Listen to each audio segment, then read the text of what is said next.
Hello dear friends, Patrick Peace here. How you doing today?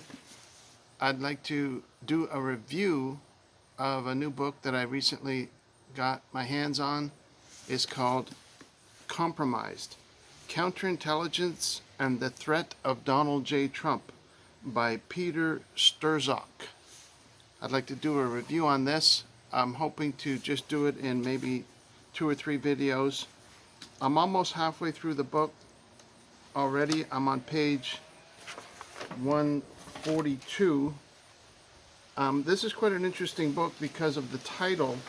This guy says, counterintelligence and the threat of Donald J. Trump. It's interesting because this book was published in 2020, just as the first time that Donald Trump got elected. It was published in 2020, and so 5 years later now we can look back in retrospect and evaluate some of the characters in the book, some of the details in the book, and we can get an update in real time what was discovered as of today compared to what he's writing about.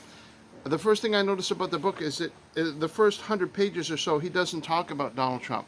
He starts off by throwing a few wild accusations about him, but he doesn't.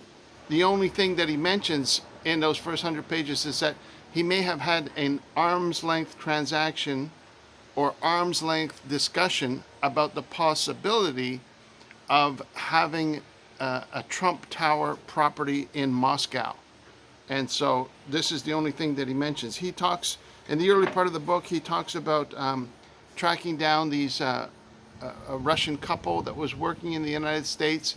He talks about Edward Snowden releasing details, investigating that. He talks about Julian Assange and WikiLeaks and these things. And he goes mostly into detail about his day-to-day work as an intelligence officer for the FBI. And of course, he always wants to talk about what building he's in, what floor he's in, the fact that he's overlooking Pennsylvania Avenue. He wants to remind the reader consistently that he's at this center of power in Washington, D.C., and so on and so forth.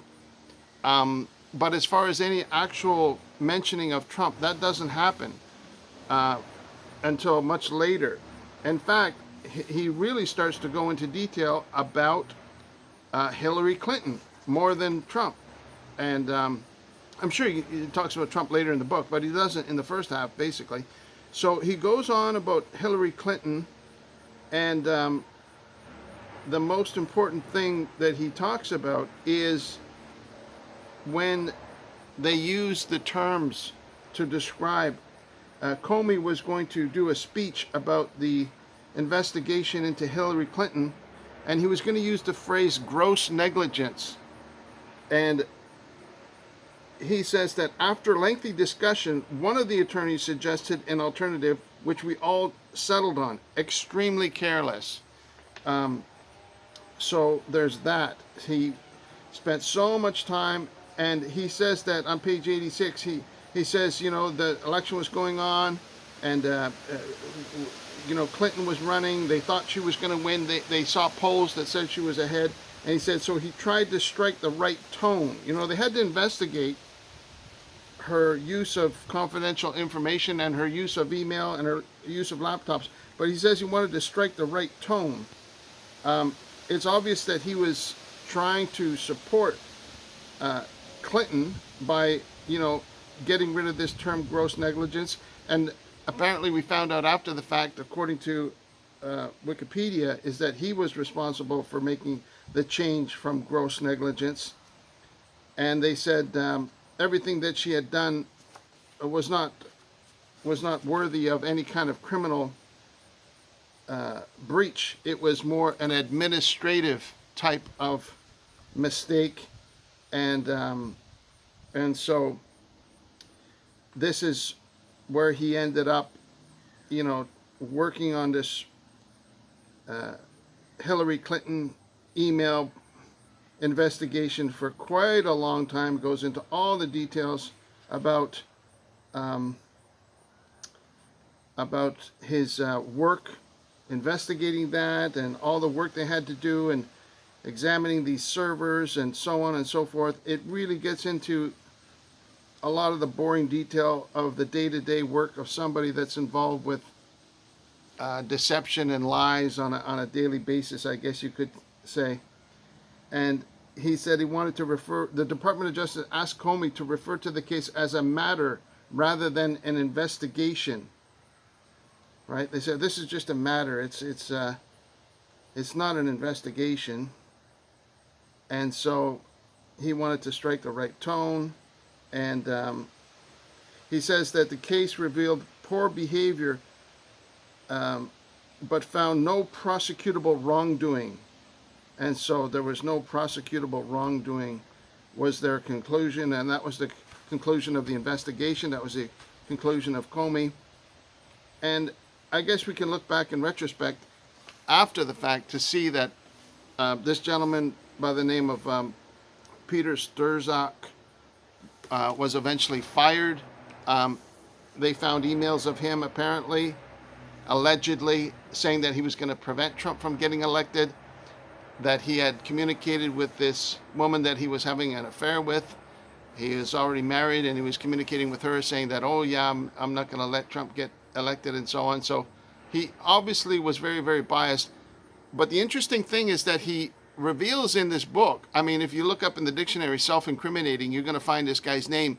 He reveals in this book the very moment when Trump derangement syndrome took hold. It's quite a remarkable example of Trump derangement syndrome. And he puts it on page 65.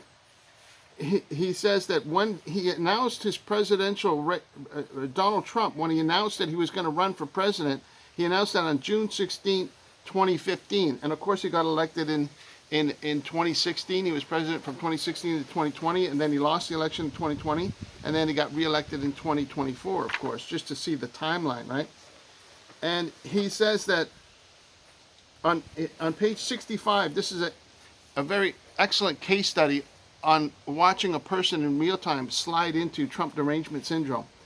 He says he comes out, he comes down from Trump Tower. He's going to give a speech declaring his candidacy to the public, and it says that. So he said it made it immediately clear that he had a far different message from Obama's mantras of hope and change we can believe in. So the author was obviously a fan of Obama. He was a fan of Clinton. And it says Trump painted a bleak picture of America in decline and under assault, a dumping ground for everyone's problems, he puts in quotes. He singled out Mexicans coming over the southern border. They're bringing drugs, they're bringing crime, they're rapists. Beset by foreign adversaries, he puts that in quotes as well. He says, beset by foreign adversaries and dangerous immigrants, he said the United States was a nation without victories. Shooting wars, trade wars, any kind of war, America was losing. Trump, of course, asserted that he was the remedy. He touted his reputation as a gold-plated dealmaker who could turn the tables on trade adversaries. The United States, he said, needed to extricate itself from foreign entanglements and stop playing the role of global sucker, footing the bills for allies overseas. At campaign events, the crowds roared as he tossed insults, belittled opponents, and scoffed at political correctness. America first was his creed, in quotes. Make America great again was his slogan. Here he says, watch this, he says, I didn't see his announcement speech, but I read about it that night. I instinctively recoiled. This instant reaction of recoiling from somebody talking like this, right? As many Americans did, he says, I was incredulous that he would make such outrageous claims, shocked that he would target an entire group of immigrants as criminals. And I think this is what is perhaps a driver in many cases of TDS. I think in many cases of Trump derangement syndrome, the individual in question says, I have a better morality than Trump. Trump said he doesn't like immigrants. I like immigrants. My morality is better. And so Trump is evil. And I think this sometimes would be the foundation for their reason for, as he calls it, recoiling and being shocked. He says, shocked that he would target an entire group of immigrants as criminals, troubled by the dog whistles to racists and conspiracy theorists. And as he later gained his party's nomination, I was amazed at his refusal to release his tax returns or commit to relinquishing his business interests if elected. So he brings that in to say, oh, he's hiding stuff.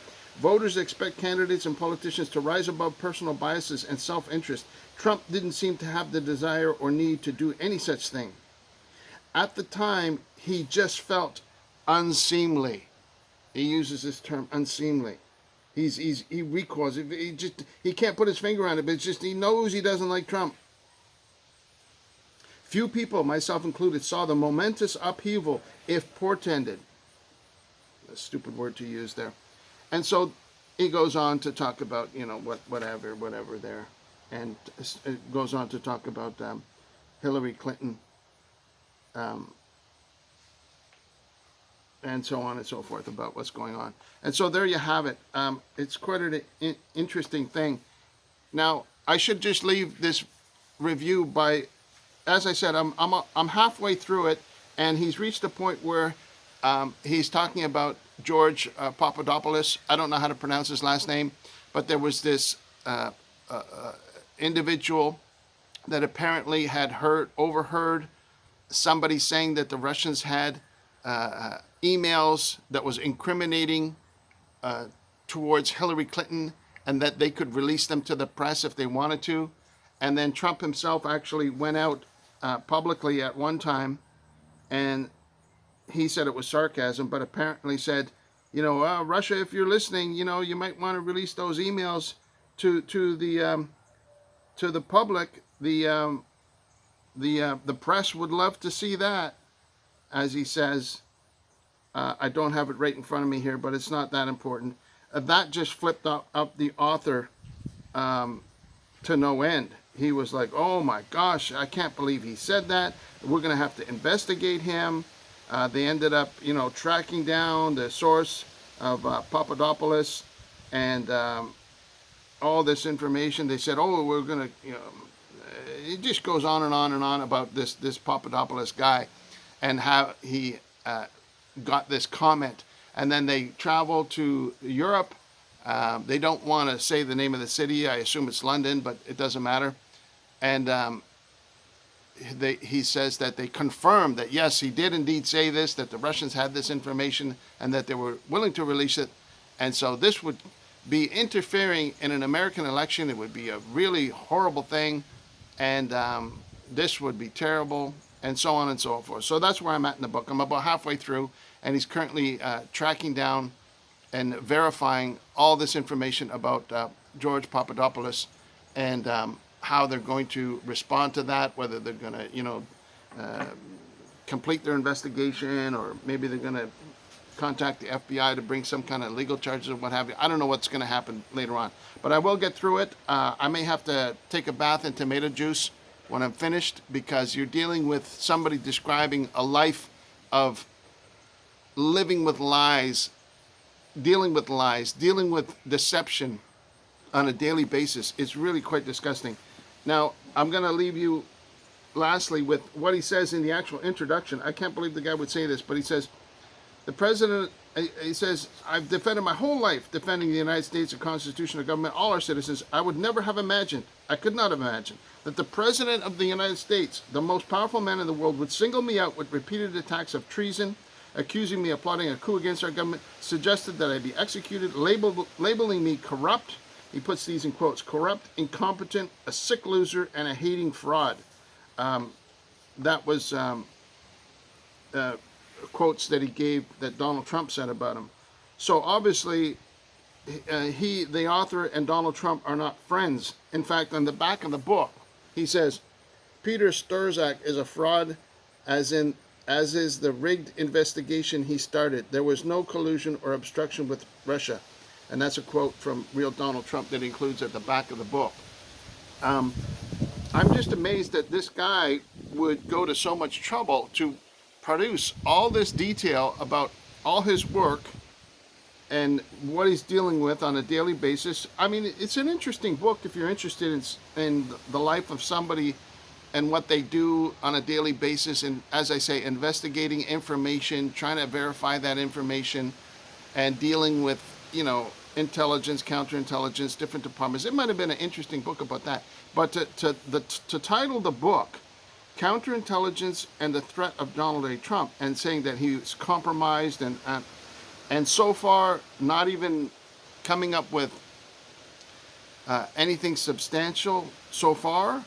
I'm a little bit surprised. I don't know what to make of it. But like I said, I'm halfway through the book. So far, I haven't seen anything really remarkable. I've kind of gone and looked at some of the characters, looked them up online to see what details have emerged since this book was published. And so that's kind of interesting from a trivia perspective, just to try and clarify all the different characters that were involved and so on and so forth. Because American politics, of course, is so important to Canadians, because what happens there is directly affects us here and so on. And so I'll try and get through the rest of the book, and hopefully I'll make one or two more videos about it. If I see anything really interesting, of course I'll share that with you. But so far, not very impressive, and just kind of sad, really, to realize how much the world needs truth, how much the world needs to escape corruption. Could you just imagine if the world would turn away from lies, would turn away from killing, would turn away from stealing? If the world would adopt truth as the primary objective for each individual on a day-to-day basis in their life, in their career, in serving their country, in serving their community, how much the world would change overnight. We need Christ to return in the hearts and minds of men and women across our nation.